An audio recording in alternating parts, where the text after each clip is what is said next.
Você conhece alguém que por vezes está depressivo, triste, abatido, e em outro dia ou outro momento está super alegre, super feliz, super eufórico, com energia lá em cima? Sabe o que pode ser isso? É o que vamos ver no vídeo de hoje.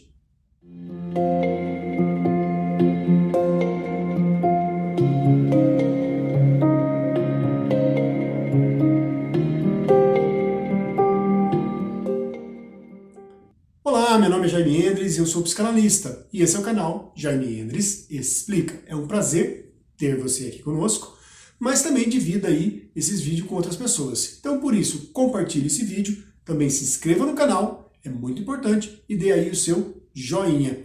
Faça comentários também, porque os seus comentários podem ajudar outras pessoas a encontrarem também as suas respostas, tá bom? Eu comentei aqui sobre essa pessoa que ora está muito triste, em um estado muito depressivo, e ora está numa euforia, ora está alegre, feliz, com energia lá em cima. O que é isso, né? Isso pode sinalizar que a pessoa tem um transtorno, que é o transtorno de bipolaridade.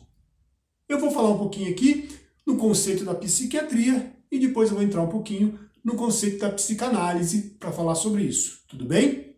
Quando a gente vai para o lado da psiquiatria, é considerada um transtorno. Por que transtorno? Porque envolve outras doenças e também afeta muito a vida da pessoa e a vida social da pessoa.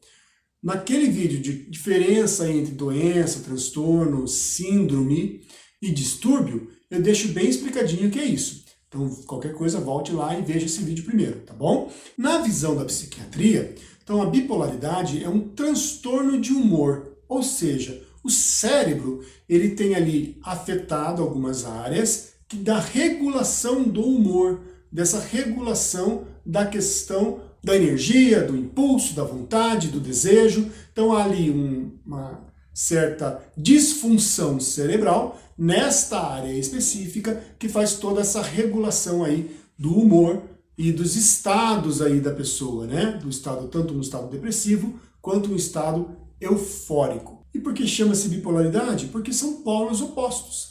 Então pense em ondas, tá? Então para ser estabelecido mesmo que a pessoa tem uma bipolaridade, é necessário que fosse aquelas ondas assim, né? Então as ondas aqui embaixo, no vale, é um estado muito depressivo, depois a pessoa vai alternando para um estado de muita euforia, então o topo. E assim ela vai, tá? Lógico que a pessoa tem muito mais depressão e estados depressivos do que altos, né, estados eufóricos. Mas para ser caracterizado uma bipolaridade, é necessário que tenha essa questão, né, uma questão depressiva com picos aí de euforia, de mania, né? Então a gente chama de mania, tá bom? Então, ora a pessoa está num estado mais melancólico, mais depressivo, ora a pessoa está num estado mais de mania, de euforia. A bipolaridade tem um componente genético muito alto. Então, além de ter um componente socioambiental, sociocultural, né, de onde a pessoa foi criada, da maneira que a pessoa foi criada, também existe um componente genético muito forte. Então, se tem um pai, uma mãe ou alguém da família com bipolaridade, a probabilidade, né, de que essa doença seja transmitida através das gerações é muito alta. Há um ponto bem importante, geralmente essa doença ela se manifesta, né, a primeira manifestação da doença ocorre aí no final da adolescência ou na adolescência, de 15 anos, um pouquinho para frente, até a fase da vida, início da vida adulta. Tá? Então, esse é o comportamento dessa doença. Se apresenta, né, se manifesta entre 15 e 16 anos até os 25 anos mais ou menos. Ela classifica em 3 tipos. A bipolaridade do tipo 1, bipolaridade do tipo 2 e transtorno ciclotímico. As diferenças entre essas classificações basicamente está pelo seguinte: a bipolaridade do tipo 1, a pessoa ela tem mais acentuada a questão da depressão, né? E também mais acentuada a questão da mania, da euforia. Então é muito acentuada, né? Essa questão da mania. Então ela tem um estado de mania muito forte. Na tipo 2, a depressão é acentuada, porém, existe aí uma questão chamada hipomania, ou seja, uma mania um pouco mais baixa. Então ela não tem tanta euforia, ela não tem tanta compulsão, tanta questão assim de explosões de alegria, né?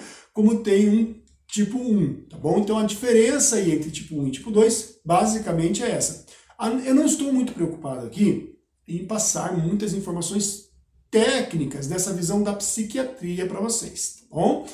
Aqui eu só estou pontuando para que você fique atento. Opa, eu tenho alguém na minha família que tem essas questões, né? Tem horas que está muito triste, muito depressiva, daqui a pouco está muito feliz, fazendo muitas coisas, daqui a pouco volta a ficar depressivo. É mais para você conhecer, né, e saber que pode indicar um tratamento, pode procurar uma ajuda para essa pessoa, tá bom?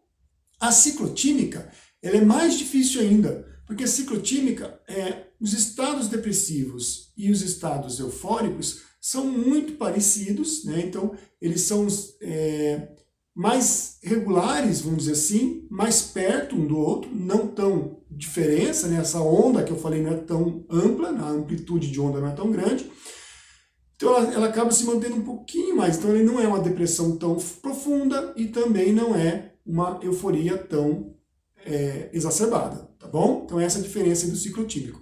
Na realidade, as pessoas com transtorno bipolar ciclotímico são pessoas que não procuram, maioria das vezes, não procuram tratamento, não procuram ajuda, porque elas acham que é uma dinâmica delas, é um jeitão delas de ser, tá bom? Então a pessoa acaba tendo uma doença que não sabe que tem.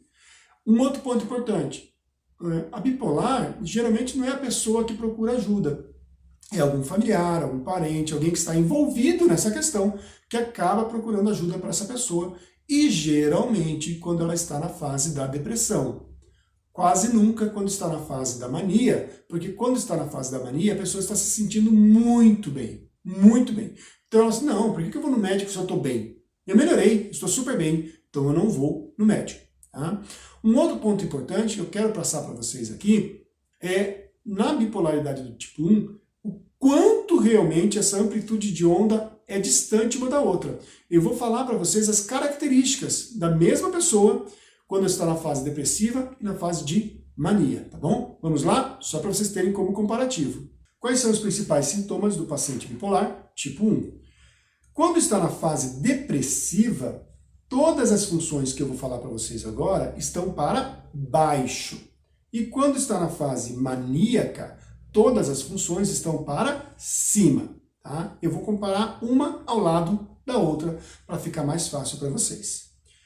Humor. Na fase depressiva, sentimentos intensos e persistentes de tristeza, culpa, inutilidade, desesperança, ruína e perda.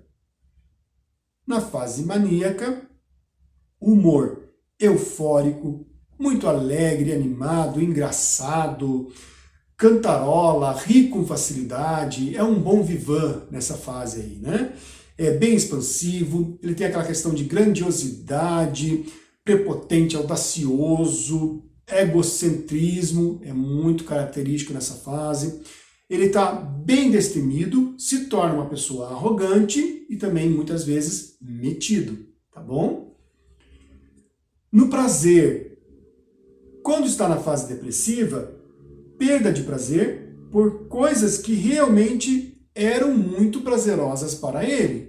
Então, situações que ele tinha muito prazer em fazer, ele realmente não tem mais prazer nenhum. Já na fase aí, prazer, na fase maníaca, tem maior capacidade de sentir prazer. Então, tudo ele tem um prazer exagerado até das coisas. Então, ele vai tomar um café com os amigos, aquele café com os amigos é um acontecimento maravilhoso, é excelente, é ótimo, né? Então, ele extrapola a questão do sentimento de prazer.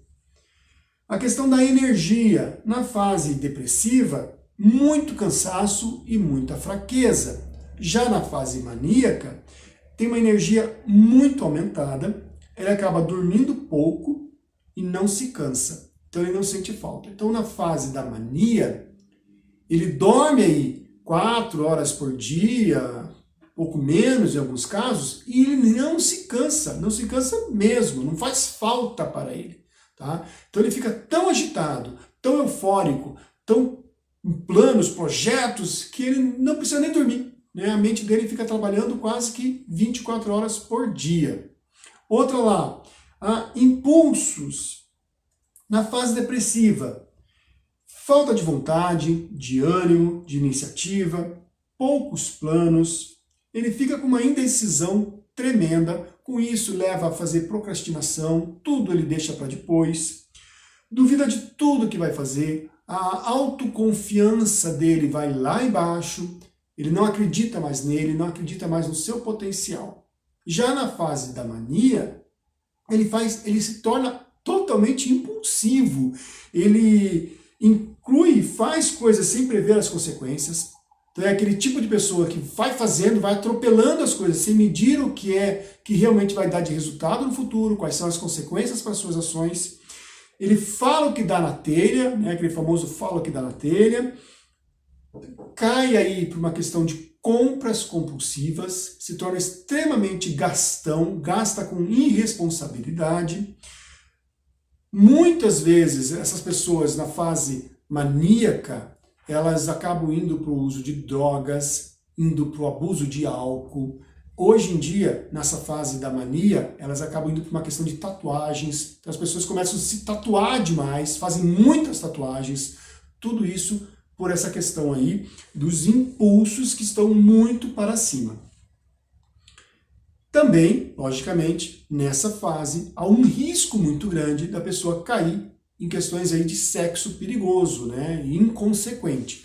E nessa fase também ocorre o seguinte, a pessoa ela começa a ser tão galanteador ou galanteadora, no caso das mulheres, né, que começa a flertar demais, a criar ambientes. O homem ele começa a ser muito galã, né, e muito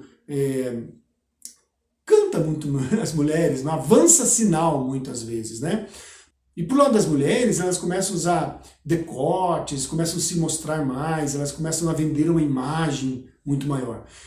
Tanto que, nessa fase do impulso aí para cima, né, elas podem começar a ter até, elas e eles, né, podem começar até a ter relacionamentos extras conjugais, pela conquista, e depois se arrependem. Quando saem da fase da euforia, da mania, e vão para a fase da depressão, se arrependem muito daquilo que fizeram e falam assim, meu Deus, onde eu estava com a cabeça? Por que eu fui fazer isso? Eu nunca quis fazer isso, eu nem gosto de fulano de tal, como é que eu fui me envolver com fulano de tal? É que a pessoa estava numa fase de euforia. A questão do pensamento, né? Quando está na depressão, é lentificado, com pouca quantidade, então pensa pouco, pensa devagar, tem muita dificuldade de elaborar pensamentos mais complexos, que demandam aí uma estruturação um pouco mais de lógica, né? Elas têm muita dificuldade de fazer isso. Já na fase eufórica, ele se torna um pensamento muito acelerado, em grande quantidade, e pensa muito rapidamente, pensa muito, faz muito, tem muitos planos, inicia muitos projetos. Então na fase da mania, ele começa a reformar, ele começa a quebrar a casa, ele começa a construir, ele começa a fazer planos, ele começa a ter ideias mirabolantes, começa a fazer de uma forma, como a gente já falou, né, impulsiva, sem pensar. Então nessa fase ele exagera em tudo, tudo é exagerado, tá bom? E por último, a questão da fala, que na depressão se torna aí pouco e baixa, e do movimento, que se movimenta muito pouco. Ele sempre fica realmente mais parado, mais concentrado, né, nas suas ideias, nos seus pensamentos, e ele acaba ficando muito mais sossegado. Já a fala e o movimento de quem está na mania, na euforia, é muito rápida, então emenda um assunto no outro, fala o tempo todo, não para de falar um minuto e se movimenta demais. Né? A pessoa fica elétrica. Então a pessoa anda, por exemplo, quilômetros e não se cansa. Anda muito e não se cansa. Tá bom? Então essas são as principais diferenças aí entre uma fase depressiva e uma fase da mania no transtorno bipolar. Então, um outro fator que chama atenção é que nessa fase da mania e da depressão, na depressão há uma aniquilação da vida social. A pessoa se fecha e não tem vida social. Já na fase da mania, da euforia, há uma transgressão da vida social. Ou seja, a pessoa faz tanta coisa, inclusive errada, que a questão social da pessoa se torna muito tumultuada. Então, onde ela chega, ela acaba exagerando em várias situações, tá bom? O vídeo de hoje eu comentei uma visão muito da psiquiatria a respeito do transtorno de bipolaridade, que é útil e que é muito importante, inclusive, para vocês começarem a perceber algumas características em algumas pessoas próximas, né? E se colocar à disposição e ajudar essa pessoa a procurar tratamento. No próximo vídeo, eu vou passar bem a questão da psicanálise sobre essa questão aí da bipolaridade. Então, aguarda e nos vemos no próximo vídeo. Um grande abraço.